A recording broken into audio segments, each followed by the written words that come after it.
السلام علیکم۔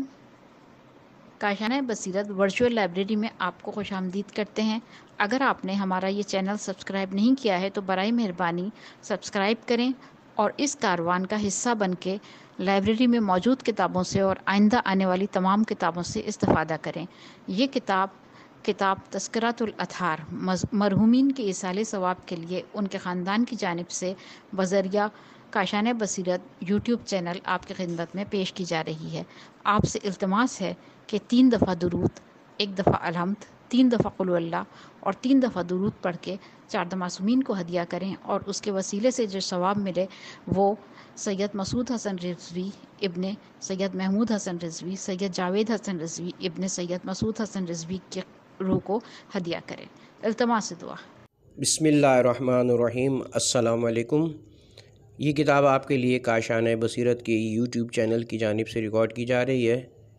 اب ہم کتاب تذکرۃ الاطہار کا پارٹ نمبر 11 پڑھیں گے۔ حجۃ الوداع کا بقیہ حصہ۔ اللہ تعالیٰ جانتا تھا کہ اگر آپ خم غدیر سے آگے بڑھ گئے تو بہت سے لوگ اپنے شہروں، اپنے گھروں اور اپنے دیہاتوں کی طرف جانے کے لیے آپ سے الگ ہو جائیں گے۔ پس خدا نے چاہا کہ وہ انہیں جمع کرے، امیر المومنین پر نسخ کے سننے اور ان پر اس میں حجت کی تاکیدی ہو جانے کے لیے۔ پس خدا نے آیت نازل فرمائی، اے رسول پہنچا دے وہ جو نازل ہو چکا ہے تجھ پر تیرے رب کی طرف سے، یعنی علی کو خلیفہ بنانے اور اس پر امامت کی نسخ کے سلسلے میں۔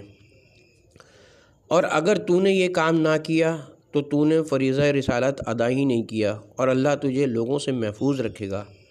پس اس کے ساتھ آپ پر فریضہ کے ادا کرنے کی تاکید کی اور معاملے میں تاخیر کرنے سے ڈرایا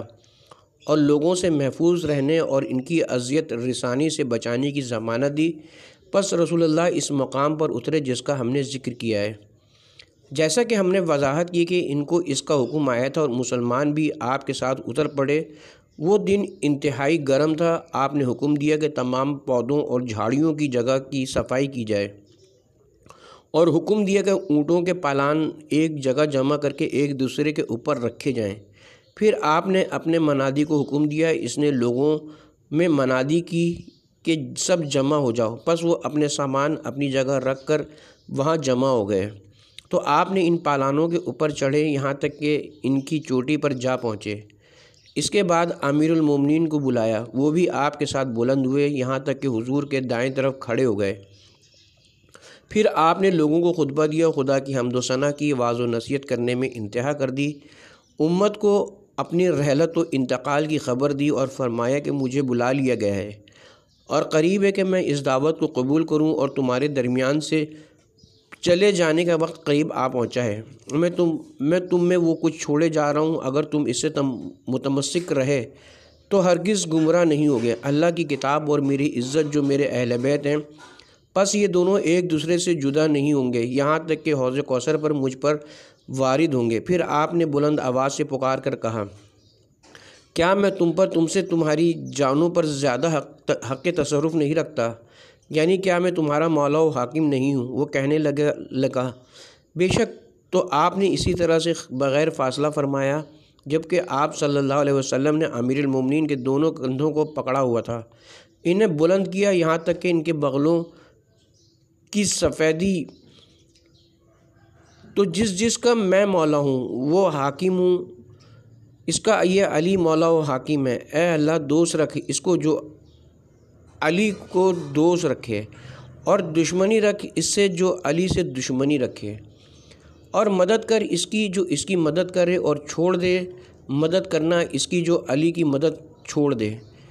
پھر آپ ممبر سے اتر آئے اور عین دوپہر کا وقت تھا۔ پس آپ نے 2 رکعت نماز پڑھی، پھر سورج کا زوال ہوا اور آپ کے مؤذن نے واجب نماز کے لیے اذان کہی تو آپ نے مسلمانوں کو نماز ظہر پڑھائی اور حضور صلی اللہ علیہ وسلم اپنے خیمے میں آ کر بیٹھ گئے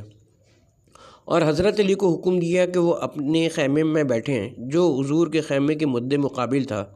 پھر مسلمانوں کو حکم دیا کہ وہ گروہ در گروہ حضرت علی کے پاس جائیں اور انہیں اس مقام و منزلت کی مبارکباد دیں اور امیر المومنین کہہ کر آپ کو سلام کریں۔ پس یہ عمل تمام مسلمانوں نے کیا۔ پھر آپ نے اپنی ازواج اور باقی مومنین کی عورتوں کو حکم دیا جو آپ کے ساتھ تھیں کہ وہ جائیں اور حضرت علی کو امیر المومنین کہہ کر سلام کریں۔ انہوں نے بھی ایسا ہی کیا، اور ان لوگوں میں سے کہ جنہوں نے اس مقام کی مبارکباد دینے میں طول زیادہ دیا عمر بن خطاب تھا، اور اس نے اس پر آپ کے سامنے مسرت کا اظہار کیا اور اپنی گفتگو میں کہا، مبارک ہو اے علی کہ آپ میرے مولا ہو گئے اور ہر مومن و مومنہ عورت کے مولا ہو گئے۔ پس حسان بھی ثابت رسول اللہ کی خدمت میں آیا اور عرض کیا، اے اللہ کے رسول، کیا آپ مجھے اجازت دیتے ہیں کہ میں اس مقام کے متعلق کچھ اشعار کہوں جن سے خدا راضی ہو؟ تو آپ نے اس سے فرمایا کہ اللہ کا نام لے کر کہہ، اے حسان۔ پس حسان زمین سے اونچی جگہ پر کھڑا ہو گیا، اور مسلمان اپنی گردنیں اونچی کر کے اس کا کلام سن رہے تھے، تو اس نے یہ اشعار انشا کر کے کہے، غدیر کے دن مقام خم میں ان کا نبی انہیں پکار رہا تھا، اور سنو رسول کو منادی کرتے ہوئے، اور فرمایا، کون ہے تمہارا مولا اور ولی و حاکم؟ پس انہوں نے کہا اور وہاں کسی دشمنی کو ظاہر نہیں کیا، آپ کا مولا ہمارا مولا ہے اور آپ ہمارے ولی و حاکم ہیں، اور آج ہم میں سے کوئی بھی آپ کو نافرمان نہیں ملے گا۔ تو حضور نے کہا، کھڑے ہو جاؤ اے علی، بے شک میں نے اپنے بعد تمہیں امام و ہادی ہونے کے لیے پسند کیا ہے، پس جس کا میں مولا ہوں تو یہ اس کے ولی ہیں، تو سب ہو جاؤ ان کے سچے مددگار اور موالی و دوست۔ یہاں آپ صلی اللہ علیہ وسلم نے دعا کی، خدایا دوست رکھ علی کے دوست کو، اور جو علی سے دشمنی کرے اس کا دشمن ہو جا۔ چنانچہ رسول اللہ نے حسان سے فرمایا، ہمیشہ تو اے حسان روح القدس سے تائید کیا جائے گا جب تک زبان سے ہماری نصرت و مدد کرتا رہے گا۔ اور حضور نے اپنی دعا میں شرط لگائی، چونکہ آپ کو علم تھا کہ آخری زندگی میں مخالفت کرے گا، اور اگر آپ جانتے کہ مستقبل میں وہ صحیح و سالم رہے گا تو آپ کسی قید کے بغیر ہمیشہ کی دعا کرتے، اور اسی کی مثل ہے وہ جو ازواج رسول کی مدح میں اللہ نے شرط لگا دی ہے، اور بغیر شرط کے ان کی مدح نہیں کی، کیونکہ اسے علم تھا کہ ان میں سے بعض اس درستی کی حالت سے بعد میں بدل جائیں گی کہ جس کی وجہ سے مدح اور عزت و اکرام کی مستحق ہیں، لہٰذا فرمایا، اے نبی کی بیویوں، تم دوسری عورتوں کی طرح نہیں ہو اگر تم تقوی اختیار کرو، اور اس میں انہیں اس طرح نہیں قرار دیا جس طرح کہ اہل بیت نبی کو محل اکرام و مدح قرار دیا ہے۔ جس وقت انہوں نے اپنا کھانا یتیم، مسکین اور قیدی پر خرچ کیا تھا، پس خدا نے علی و فاطمہ، حسن و حسین علیہم السلام کی شان میں نازل کیا، جبکہ انہوں نے اپنے آپ پر ترجیح دی تھی باوجود اپنی ضرورت و حاجت کے۔ پس اللہ تعالیٰ نے فرمایا، اور اس کی محبت پر مسکین، یتیم اور قیدی کو کھانا کھلاتے ہیں، اور کہتے ہیں، ہم تو بس اللہ کی رضا کے لیے تمہیں کھانا کھلا رہے ہیں، نہ ہم تم سے جزا چاہتے ہیں اور نہ شکریہ، ہم تو اپنے رب سے ڈرتے ہیں ترش اور سخت ترین دن سے۔ پس اللہ نے انہیں اس دن کی برائی سے بچا لیا اور انہیں تر و تازگی اور خوشی کا سامنا کرایا، اور ان کے صبر کی وجہ سے جنت اور ریشم کی جزا دی۔ پس ان کے لیے جزا کا قطعی فیصلہ کیا اور ان کے لیے کوئی شرط نہیں قرار دی جس طرح کہ ان کے غیر کے لیے قرار دی، کیونکہ اس کو حالات و طبع کے اختلاف کا علم ہے، جیسا کہ ہم پہلے بیان کر چکے ہیں۔ حجۃ الوداع میں امیر المومنین کی وہ فضیلت جو آپ کے ساتھ مخصوص تھی، اس کی ہم تشریح کر چکے ہیں، اور آپ ایسی منقبت جلیل کے ساتھ منفرد ہے کہ جسے ہم ذکر کر چکے ہیں، اور آپ رسول اللہ کے شریک تھے، ان کے حج، ان کی قربانی اور ان کے مناسک و عبادات میں، اور خدا نے آپ کو توفیق دی کہ آپ نیت حج میں نبی کریم کی نیت حج میں برابر اور ان کی عبادت میں ان کے موافق ہوں، اور حضور کے ہاں آپ کی قدر و منزلت اور اللہ کے ہاں آپ کا محل و مقام وہ ہے جس کو اپنے دہن مبارک سے حضور نے آپ کی مدح کر کے بیان اور آپ کی اطاعت کا فریضہ پوری مخلوق پر واجب قرار دے کر آپ کو اپنی خلافت کے ساتھ مخصوص فرمایا، اور آپ نے صراحت کے ساتھ ان کی پیروی کی دعوت اور ان کی مخالفت سے منع کیا، اور اس کے لیے دعا کی کہ جو دین میں آپ کی اقتدا کرے اور آپ کی نصرت میں کھڑا ہو، اور اس کو بددعا دی جو آپ کی مخالفت کرے، اور اس پر لعنت کی جو آپ کی دشمنی کا اظہار کرے۔ اس سے آپ نے واضح کیا کہ آپ خدا کی مخلوق میں افضل اور ساری دنیا سے زیادہ جلیل القدر ہیں، اور یہ بھی وہ چیز ہے کہ امت میں سے اس میں آپ کا کوئی شریک نہیں اور کسی شبہ کرنے والے یا حقیقی معنی میں بصیرت رکھنے والے شخص کے قریب اس کے برابر کوئی فضیلت نہیں ہے اور اللہ ہی لائق تعریف ہے۔ رسول خدا صلی اللہ علیہ وسلم کا وصال۔ پھر جس چیز کی آپ نے جناب امیر المومنین کی فضیلت اور آپ کے جلیل رتبے کے ساتھ مخصوص ہونے کی تاکید کی، وہ ہے حجۃ الوداع کے ساتھ ہی نئے امور اور واقعات جو رسول اللہ کو اللہ کی قضاء و قدر سے پیش آئے، اور یہ کہ آپ نے تحقیقی طور پر اپنی اجل کے نزدیک ہونے کا تذکرہ اپنی امت کے سامنے کیا۔ پس یکے بعد دیگر مختلف مقامات پر مسلمانوں میں کھڑے ہوتے، انہیں اپنے بعد کے فتنہ اور اپنی مخالفت سے ڈراتے اور انہیں تاکیدی طور پر وصیت کرتے کہ آپ کی سنت سے متمسک رہیں اور اس پر متجمع اور متفق رہیں، اور انہیں آمادہ کرتے کہ وہ آپ کی اطاعت کی اقتداء اور ان کی اطاعت و نصرت و حفاظت کریں، دین کے معاملے میں ان کا دامن تھامیں، انہیں مخالفت کرنے اور مرتد ہونے سے ڈراتے۔ اور اس سلسلے میں آپ نے جو کچھ کیا اس میں یہ بھی تھا کہ جسے راویان اخبار نے اتفاق و اجتماع کے ساتھ پیش کیا ہے۔ آپ نے فرمایا کہ اے لوگو، میں تم سے پہلے جا رہا ہوں اور تم حوض پر میرے پاس وارد ہوگے، اور میں تم سے دو وزنی چیزوں کے متعلق سوال کرنے والا ہوں،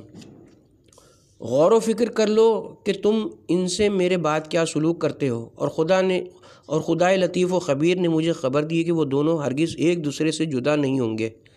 یہاں تک کہ وہ مجھ سے ملاقات کریں گی، اور اس کا میں نے اپنے رب سے سوال کیا ہے اور اس نے مجھے یہ عطا فرمایا ہے، اور میں ان دونوں کو تم میں چھوڑے جا رہا ہوں، اللہ کی کتاب اور میری اطاعت جو میرے اہل بیت ہیں، ان سے سبقت نہ کرنا اور نہ گروہ گروہ ہو جاؤ گے، ورنہ گروہ گروہ ہو جاؤ گے، اور ان سے غفلت و کوتاہی نہ کرنا ورنہ ہلاک ہو جاؤ گے، اور انہیں تعلیم دینے کی کوشش نہ کرنا کیونکہ وہ تم سے زیادہ علم رکھتے ہیں۔ اے لوگوں، میں تمہیں اس حالت میں نہ پاؤں کہ تم میرے بعد کفر و انکار کی طرف پلٹ جاؤ اور ایک دوسرے کی گردنیں اڑانے لگو، پس تم مجھ سے ملاقات کرو گے ایک ایسے لشکر میں جو سمندر کے گڑھا بنانے والے سیلاب کی طرح ہوگا۔ یاد رکھو کہ علی بن ابی طالب میرے بھائی اور میرے وصی ہیں، وہ میرے بعد قرآن کی تعویل پر جہاد کریں گے جس طرح میں نے اس کی تنزیل پر جنگ کی ہے۔ اور آپ ایک مجلس کے بعد دوسری مجلس میں ایسی یا اسی طرح کی گفتگو کرتے تھے۔ پھر آپ نے اسامہ بن زید حارثہ کو سپہ سالار بناتے ہوئے بلا کر حکم دیا کہ وہ جمہور امت کے ساتھ اس طرف نکلے کہ جہاں روم کے علاقے میں اس کا باپ شہید ہوا تھا، اور آپ کی رائے یہ تھی کہ آگے آگے رہنے والے مہاجرین و انصار کی ایک جماعت زید کے لشکر میں شامل ہو کر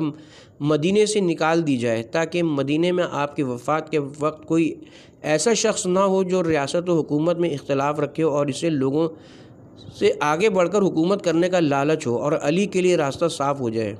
جنہیں حضور نے اپنے بعد کے لیے خلیفہ بنایا ہے، اور ان کے حق میں کوئی نزاع کرنے والا جھگڑا نہ کرے۔ پس آپ نے اسامہ کو امیر اور لشکر کا سردار بنایا جیسا کہ ہم نے ذکر کیا ہے، اور آپ نے ان لوگوں کو مدینے سے نکالنے کی پوری کوشش کی اور اسامہ کو حکم دیا کہ مدینے سے اپنا لشکر مقام جرف میں لے جائے، اور آپ نے لوگوں کو اس کی طرف نکلنے اور جانے کے لیے حکم دیا اور ٹھہرے رہنے اور تاخیر کرنے سے ڈرایا۔ پس اسی تگ و دو میں تھے کہ آپ کو وہ بیماری لاحق ہوئی کہ جس سے آپ کی وفات ہوئی، اور جب آپ نے بیماری کو محسوس کیا تو علی کا ہاتھ پکڑا اور آپ کے پیچھے لوگوں کی ایک جماعت بھی آ گئی، اور آپ بقیہ کی طرف متوجہ ہوئے تو آپ نے لوگوں سے فرمایا جو آپ کے ساتھ ہو گئے تھے، مجھے حکم دیا گیا کہ میں اہل بقیہ کے لیے استغفار کروں، بس وہ بھی ساتھ چل دیے یہاں تک کہ حضور ان کے درمیان ٹھہر گئے اور فرمایا تم پر سلام ہو اے قبروں والو، البتہ تمہیں خوشگوار ہو وہ چیز جس میں تم رہتے ہو، اس سے جس میں لوگ ہیں فتنے تاریک رات کے ٹکڑوں کی طرح آگے بڑھ رہے ہیں، جس سے میں نے آخری پہلے کے پیچھے ہے، جس میں سے آخری پہلے کے پیچھے ہے۔ پھر آپ نے اہل بقیہ کے لیے کافی طویل استغفار کیا اور حضرت امیر المومنین کی طرف متوجہ ہوئے اور ان سے فرمایا بے شک جبرائیل ہر سال ایک مرتبہ میرے سامنے قرآن پیش کرتا تھا اور اس سال 2 مرتبہ پیش کیا ہے، اور میں اس کو نہیں سمجھتا سوائے اس کے کہ میری اجل آ گئی ہے۔ پھر آپ نے فرمایا اے علی، مجھے خزائن دنیا اور اس میں ہمیشہ رہنے اور جنت کے درمیان اختیار دیا گیا ہے، تو میں نے اپنے پروردگار کی ملاقات اور جنت کو انتخاب کیا ہے۔ تو جب میری موت واقع ہو جائے تو مجھے غسل دینا اور میری شرمگاہ کو چھپانا، کیونکہ جو بھی اسے دیکھے گا اندھا ہو جائے گا۔ پھر آپ اپنے گھر کی طرف لوٹ آئے، 3 دن تک سخت بیماری میں مبتلا رہے۔ پھر آپ مسجد کی طرف نکلے اور سر پر پٹی باندھے ہوئے نکلے، اور امیر المومنین پر اپنے دائیں ہاتھ سے اور فضل بن عباس پر بائیں ہاتھ سے ٹیک لگائے ہوئے، یہاں تک کہ آپ ممبر پر تشریف لے گئے اور اس پر بیٹھ گئے، اور پھر فرمایا: اے لوگو، تم سے میری رخصت کا وقت قریب آ گیا ہے، پس جس کا میرے ذمہ کوئی وعدہ ہو تو وہ اس کی مجھے خبر کر دے، اور جس کا میرے اوپر قرض ہو تو وہ میرے پاس آئے تو میں اس کو دوں گا۔ اے لوگو، اللہ اور کسی کے درمیان کوئی ایسی چیز نہیں ہے کہ جس کے ذریعے اللہ اسے خیر عطا کرے یا برائی اس سے پلٹا دے، سوائے عمل صالح کے۔ اے لوگو، کوئی مدعی دعویٰ نہ کرے اور کوئی آرزو رکھنے والا آرزو نہ رکھے۔ قسم ہے اس ذات کی جس نے مجھے نبی برحق بنایا، عمل کے سوا کوئی نجات نہیں دلا سکتا، وہ بھی خدا کی رحمت کے ساتھ، اور اگر میں بھی نافرمانی کروں تو ہلاک ہو جاؤں۔ خدایا، کیا میں نے پیغام پہنچایا؟ پھر آپ ممبر سے اترے اور لوگوں کو مختصر طریقے سے نماز پڑھائی اور اپنے گھر میں چلے گئے۔ ان دنوں آپ ام سلمہ کے گھر میں تھے، پس وہاں 1 یا 2 دن قیام کیا تو عائشہ جناب ام سلمہ کے پاس آئی اور ان سے سوال کیا کہ وہ حضور کو اپنے گھر لے جانا چاہتی ہیں تاکہ وہ آپ کی تیمارداری کرے، اور دوسری ازواج نبی نے بھی یہی سوال کیا تو اسے اجازت مل گئی۔ پس آپ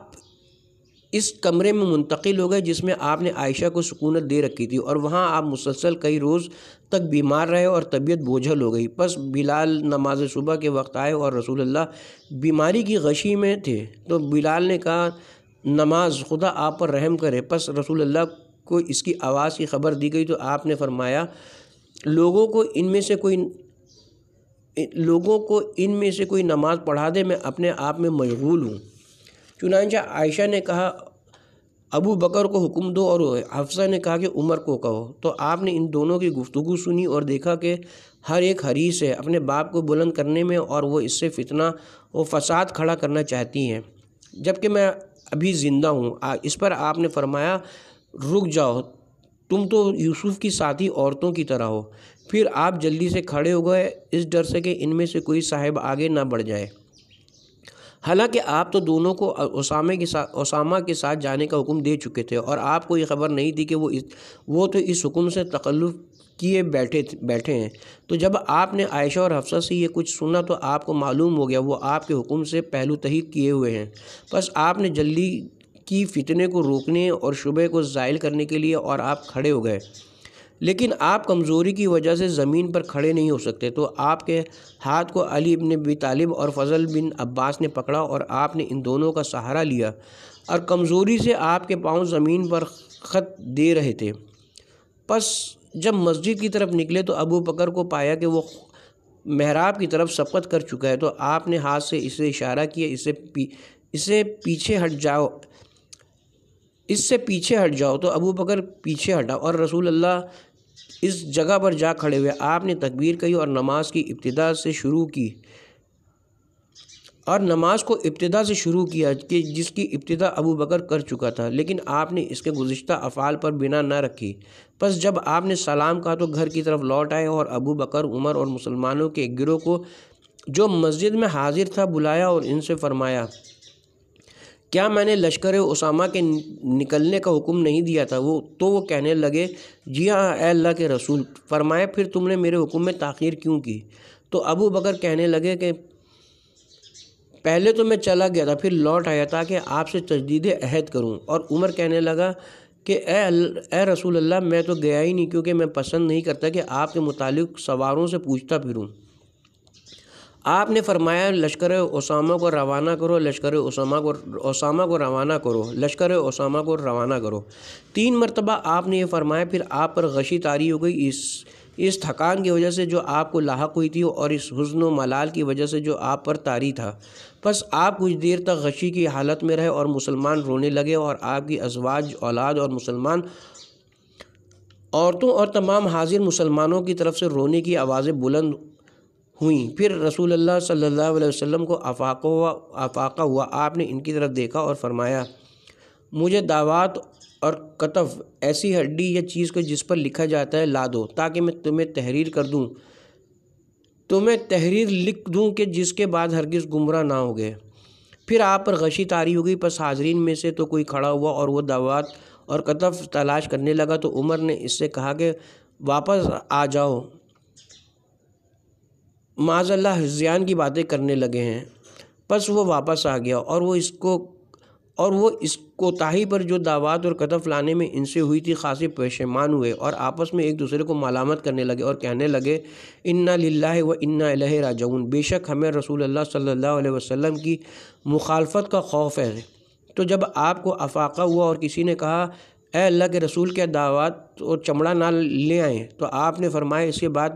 جو تم نے کہا نہ، لیکن میں تمہیں اپنے اہل بیت کے متعلق اچھائی اور خیر کی وصیت کرتا ہوں۔ اور آپ نے لوگوں سے منہ پھیر لیا تو وہ کھڑے ہو گئے اور آپ کے پاس صرف عباس، فضل بن عباس، علی اور اہل خاندان رہ گئے۔ تو عباس نے آپ سے عرض کیا اے اللہ کے رسول اگر یہ امر ہم میں آپ کے بعد برقرار رہنے والا ہے تو ہمیں اس کی بشارت اور خبری دیں، اور اگر آپ جانتے ہیں کہ ہم مغلوب ہو جائیں گے تو ہمارے لیے کوئی فیصلہ کیجیے۔ تو آپ نے فرمایا میرے بعد تمہیں کمزور سمجھا جائے گا، اور خاموش ہو گئے۔ پس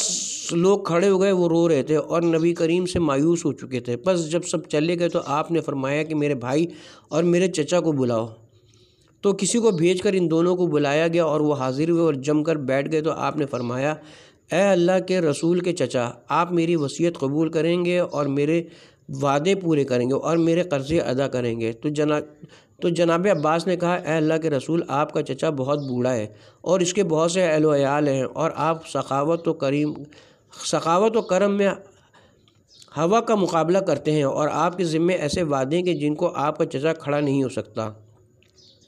تو آپ حضرت علی کی طرف متوجہ ہوئے اور فرمایا اے بھائی تم میری وصیت قبول کرو گے اور میرے وعدے پورے کرو گے اور میرے قرض ادا کرو گے اور میرے بعد میرے اہل خانہ کے معاملے میں قیام کرو گے؟ تو آپ نے فرمایا جی ہاں اے اللہ کے رسول۔ تو آپ نے فرمایا میرے قریب آؤ۔ پس آپ قریب آئے تو حضور صلی اللہ علیہ وسلم نے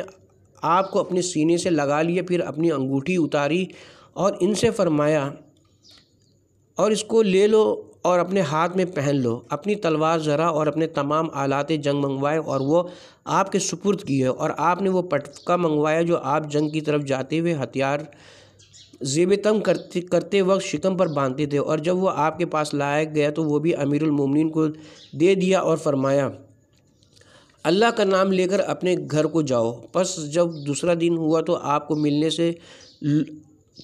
ملنے سے لوگوں کو روک دیا گیا اور آپ کی طبیعت پر زیادہ بوجھ ہو گیا۔ البتہ امیر المومنین سوائے کسی ضرورت کے آپ سے الگ نہیں ہوتے تھے۔ پس وہ کسی کام سے گئے تو رسول اللہ کو تھوڑا سا افاقہ ہوا اور علی کو نہ پا کر جب کہ آپ کی ازواج آپ کے گرد بیٹھی ہوئی تھی فرمایا میرے بھائی اور میرے ساتھی کو بلاؤ، اور پھر آپ پر کمزوری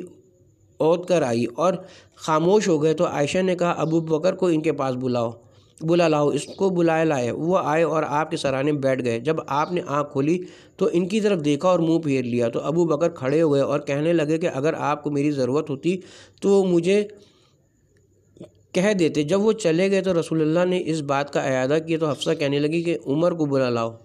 وہ بلایا گیا۔ جب وہ آئے تو رسول اللہ نے انہیں دیکھا تو اس سے بھی منہ پھیر لیا اور وہ واپس چلے گئے۔ پھر آپ نے فرمایا کہ میرے بھائی اور میرے ساتھی کو بلاؤ۔ تو جناب ام سلمہ نے فرمایا کہ آپ کے لیے علی کو بلاؤ، کیونکہ آپ کا مقصود ان کے علاوہ کوئی نہیں۔ تو امیر المومنین کو بلایا گیا۔ جب حضور کے قریب آئے تو حضور نے آپ کی طرف اشارہ کیا اور آپ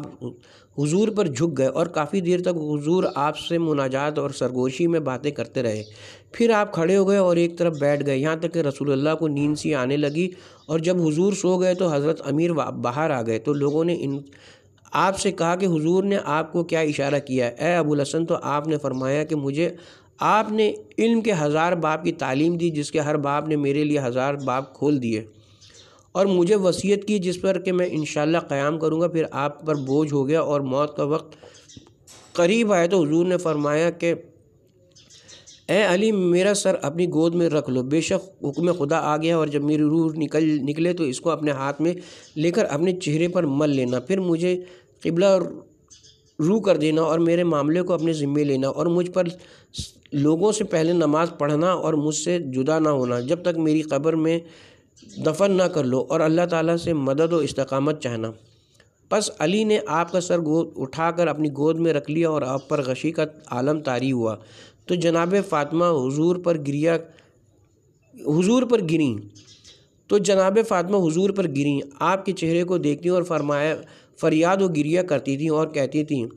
اور سفید چہرے والے کو بادل جن کے چہرے سے سیراب ہوتا ہے، یتیموں کو کھانا کھلانے والے اور بیوہ عورتوں کی پناہ گاہ۔ پس رسول اللہ نے اپنی آنکھیں کھول دی اور کمزور آواز سے کہا، اے بیٹی، یہ تو تیرے بزرگ ابو طالب کا قول ہے، اس کی بجائے اب کہو، اور نہیں ہے محمد مگر رسول کے جن سے پہلے بھی مرسلین گزر چکے ہیں، تو کیا اگر وہ فوت ہوئے یا قتل کر دیے گئے تو تم اپنے پچھلے قدموں پلٹ جاؤ گے؟ پس جناب سیدہ کافی دیر تک روتی رہیں، پھر آپ نے انہیں قریب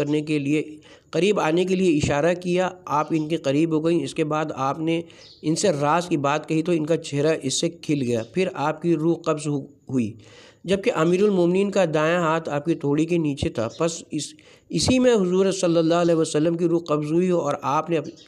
آپ نے اسے اپنے چہرے تک بلند کیا اور اپنے ہاتھ منہ پر مل لیے، پھر آپ کو قبلہ رخ کیے، آپ کی آنکھیں بند کر دیں، آپ پر اپنی چادر ڈال دی اور آپ کے معاملے میں غور و فکر کرنے میں لگ گئے۔ ایک روایت میں کہ جناب فاطمہ سے پوچھا گیا کہ رسول اللہ نے کون سی راز کی بات آپ سے کہی تھی کہ جس سے آپ کی وفات کی وجہ سے جو حزن و ملال و اضطراب تھا وہ جاتا رہا؟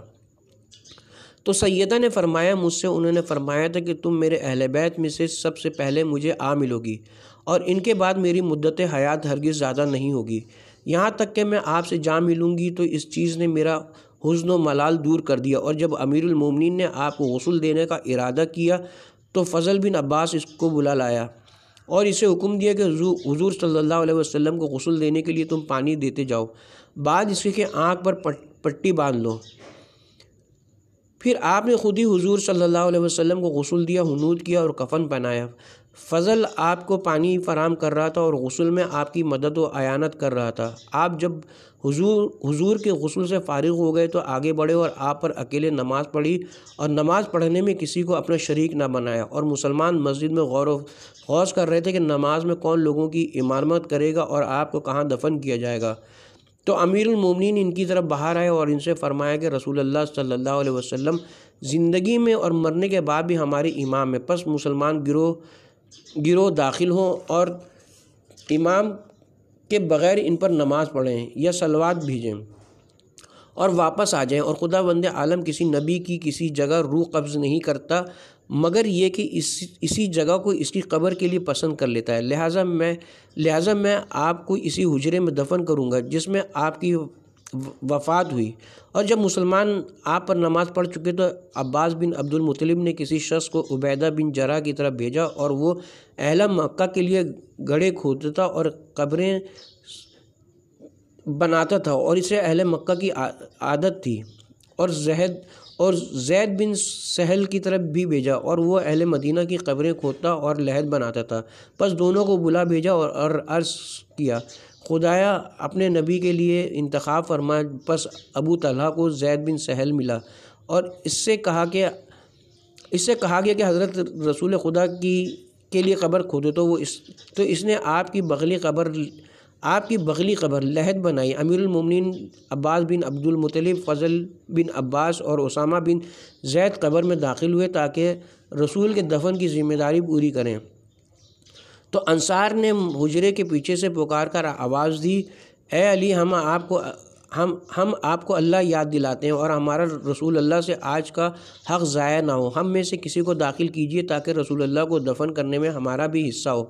آپ نے فرمایا کہ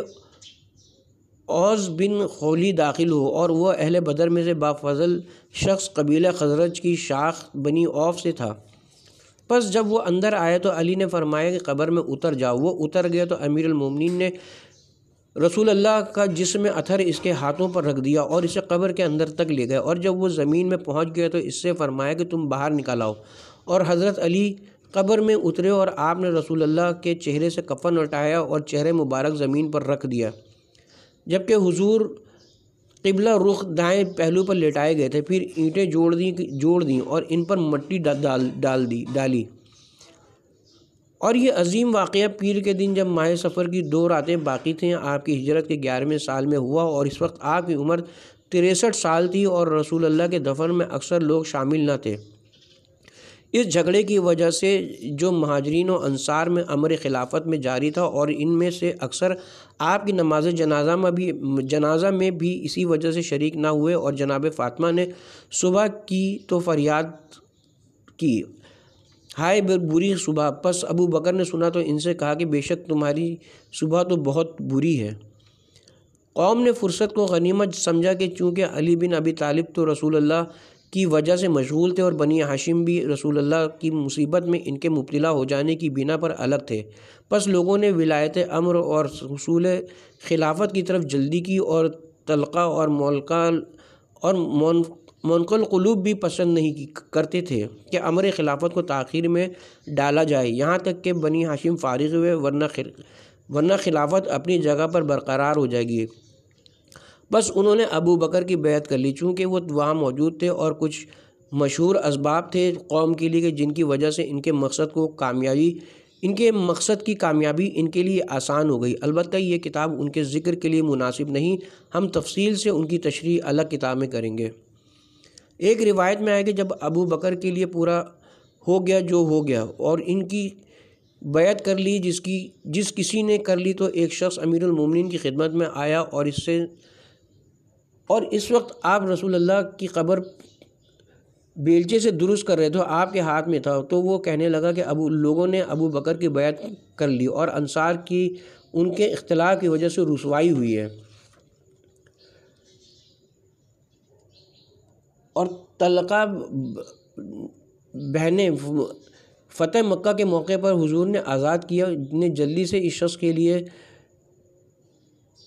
جنہیں فتح مکہ کے موقع پر حضور نے آزاد کیا نے جلدی سے اس شخص کے لیے خلافت کی گرہ باندھ دی ہے، اس خوف سے کہ کہیں آپ حضرات خلافت نہ حاصل کر لیں۔ تو آپ نے بیلچے کا ایک کنارہ زمین پر رکھا جبکہ آپ کا ہاتھ اس کے اوپر تھا، پھر فرمایا، کیا لوگ یہ گمان کرتے ہیں کہ انہیں چھوڑ دیا جائے گا اسی بنا پر کہ وہ کہیں ہم ایمان لے آئے اور ان کی آزمائش نہیں کی جائے گی، اور بے شک ہم نے ان لوگوں کو آزمایا جو ان سے پہلے تھے، بس البتہ خدا ان کو جانتا ہے کہ جنہوں نے سچ کہا، اور انہیں بھی جانتا ہے جنہوں نے جھوٹ بولا۔ کیا گمان کرتے ہیں وہ لوگ جو برے کام کرتے ہیں کہ وہ ہم سے سبقت کر جائیں گے؟ وہ برا حکم لگاتے ہیں۔ اور ابو سفیان رسول اللہ کے دروازے پر آیا، اور حضرت علی اور عباس آپ کے معاملے میں زیادہ غور و فکر کر رہے تھے، تو وہ پکارا، اے بنی ہاشم، اپنے حق میں لوگوں کو لالچ اور طمع نہ کرنے دو، خصوصاً تیم بن مرا اور قبیلہ عدی کو بس نہیں ہے امر خلافت مگر تم میں اور تمہاری طرف، اور اس کا کوئی حقدار نہیں سوائے ابو الحسن علی کے۔ اے ابو الحسن، اس پر شدت و سختی کرو ہوشیار کی ہتھیلی کے ساتھ، بے شک جس امر کی آپ سے توقع امید کی جاتی ہے آپ اس کو پورا کرنے کی وسعت و طاقت رکھتے ہیں۔ پھر بلند آواز سے پکار کر کہا، اے بنی ہاشم، اے بنی عبد مناف، کیا آپ راضی ہوئے کہ آپ پر یہ ابو فصیل اونٹ کے بچے کا باپ، رذیل و پست رذیل کا بیٹا والی و حاکم ہو جائے؟ یاد رکھو خدا کی قسم، اگر آپ چاہیں تو مدینے کو ان کے خلاف سواروں اور پیادوں سے بھر دوں۔ پس امیر المومنین نے پکار کر فرمایا، پلٹ جا اے ابو سفیان، خدا کی قسم جو کچھ تو کہہ رہا ہے اس سے تیری مراد اللہ اور اس کی رضا نہیں ہے، اور تو ہمیشہ اسلام اور اہل اسلام سے مکاری کرتا رہا، اور ہم تو رسول اللہ کے ساتھ مشغول ہیں، اور ہر شخص پر ہے اس کا بوجھ جو وہ کسب کرے گا، اور وہ اپنے قبض کا ہی مالک ہے۔ پس ابو سفیان مسجد کی طرف پلٹ گیا، اور اس نے بنی امیہ کو مجتمع دیکھا اور انہیں امر خلافت پر ابھارا، لیکن وہ اس کے کہنے پر نہ اٹھ سکے، فتنہ پھیل کر سب پر اثر انداز ہوا۔ برائی کے اسباب یکجا ہو گئے، اس سے شیطان قدرت حاصل کر گیا، اور اس میں اہل افق و عدوان جھوٹے اور حق سے تجاوز کرنے والے ایک دوسرے کے مددگار بن گئے۔ اہل ایمان کو اس ناپسندیدہ فتنے سے نقصان ہوا، اور یہی تعویل خدا کے اس قول کی، اور بچو اس فتنے سے جو تمہیں پہنچتا تم میں سے صرف ظالموں کو خاص کر بلکہ سب اس کی لپیٹ میں آ جاتے ہیں۔